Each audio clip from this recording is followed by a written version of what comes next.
So the stanza we're going to look at today is the 8th stanza, and I'll just read the 4 lines. Unbind thought and concept. Roam openly. Inhabit the source. Know all meaning.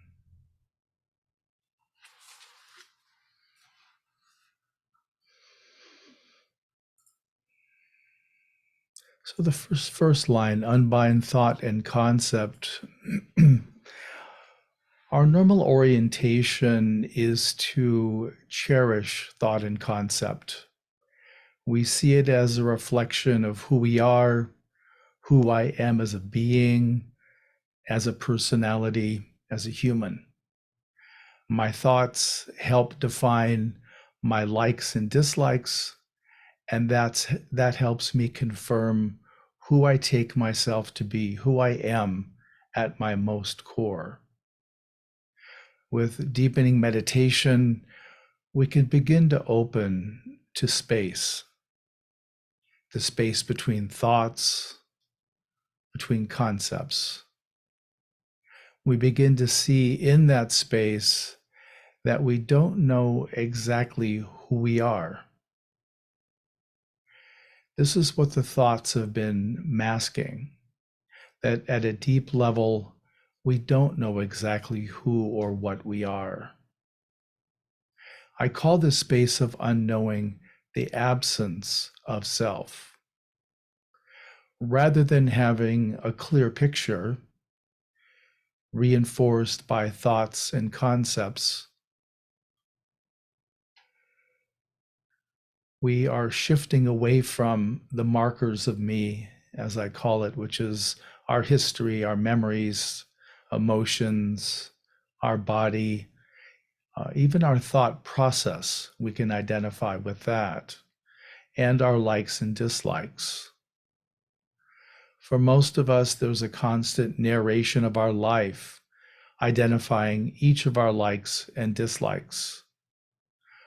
We're going through our day. I like that shirt. I don't like that car. I like that tree. I don't like that bush. And so we're constantly reinforcing the sense of self by identifying our likes and dislikes.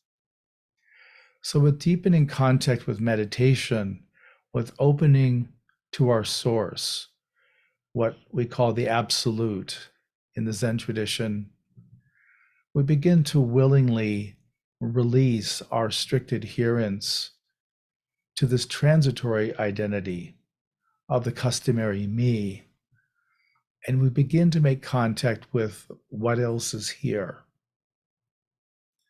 Now, there's a practice I want to do very briefly here. This is a call and response practice. You can leave your mics on mute, and I'll say a line, and you just repeat the line back to me, letting each line land as fully as possible in your awareness. So again, repeat after me. I am not my appearance. I am not my body. I am not my thoughts. I am not my life history.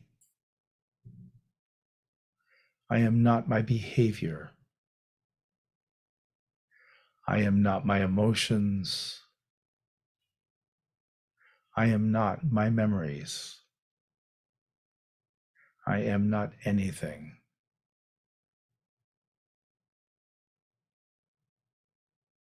So just feel how this impacts you. Maybe a sense of loosening, maybe a little openness, maybe even a little question mark or mystery might be here. I'm not sure who I am. That might be part of the experience in this moment. This is pointing to what I'm talking about in terms of making contact with our deepest nature. So the second line, roam openly. Now, it's interesting that I chose the word roam. I use it to mean journeying within our inner landscape, as well as journeying in the territory of the Absolute, the source of all manifestation and creation. So we actually can make contact, we can experience the Absolute directly. And when there, we can have a sense of territory, of movement, of, I hate to say travel, but there's can feel like there's a kind of flow that happens there. I also use the word roam to mean that we don't have a set path or destination while journeying inward. There's no finish line or goal. The process is the goal. So letting the wisdom of the Absolute guide and direct our journey is really beneficial to us. And by saying openly, the line is roam openly, I mean not to be closed to unexpected possibilities. Much of our life is managed by anticipating and planning, trying to figure out what's going to happen next, rehearsing, being prepared so we're not surprised and nothing bad happens. And yet, in meditation, as we begin to journey inward, we're doing quite the opposite. We're wanting to not plan. We're wanting to just be open and just allow what's here to reveal itself. Openly also means we can have experiences that aren't readily identified. They don't fit into our normal world, our concepts. We really learn what an experience of meditation is by just being as open as possible, allowing the quality, the experience of absence of self to be present when it arises, and to stay with the mystery of who and what we are, learning to just be right here, right now, without any expectation, without even any thought or concept, if that's our experience. The third line, inhabit the source. This line really should say something like, don't resist the source inhabiting you. I phrased it this way, inhabit the source, to show that we have a choice, an option. We can open, we can surrender our sense of who we are. We can surrender our doing, our planning. We can surrender our allegiance to our thoughts and just let go of all the ways we know ourselves and be open to the Absolute that's always here, the mystery that's always here. I use the word inhabit to also point to abiding, resting in the source of all materiality and mentality, which again is the Absolute. It's the source of all creation and manifestation. That means everything that we can see and make contact with is created and manifested from the Absolute. It's the source of all non-conceptual knowing. So non-conceptual knowing just means direct knowing. One of the ways that I talk about this sometime is to imagine the time in your life when you were beginning to notice people who were attractive to you, who you wanted to develop a relationship with, and a time when you hadn't done that yet. So what it was like, how would you describe the first time that you kissed someone you were madly in love with who was madly in love with you? There are really no words for that. The experience is outside of words. We don't have concepts yet to really categorize that experience. And so it's much like that when we make contact with the absolute. We come in without knowing, and we stay without fully knowing what we're making contact with and who we are in that experience. It's really a deep dive into the mystery. And at first, it can be a little off-putting, a little unsettling. But with repeated contact and trust, we can learn to rest in that not knowing and find comfort in it, that it's really a more foundational experience and state. The next line is know all meaning. When we're not constantly asserting who and what we are through our thoughts and concepts, we become a kind of question mark to ourselves.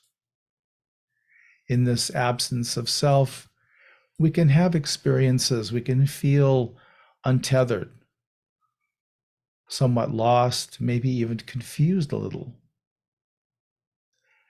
We have a sense of, I don't know who or what I am. And as I mentioned at first, this is unsettling because our life and each of our societies is committed to showing us all the ways to distract ourselves from being with this mystery, and all the ways we fill our minds and our time with activity, so we never enter into the silence that's the portal to knowing all meaning. By continuously returning to don't know, we open to all possibilities, all realities. By letting go, loosening, releasing, even temporarily, our deep allegiance to our conceptual view and our labeling of the world, we open to every possibility, every meaning. By knowing no meaning, no concepts, no self, we begin to contact pure awareness. Pure awareness is a knowing without historical reference. We're not comparing it to anything that we've done before. We're having the experience right now, and we're fully in that experience.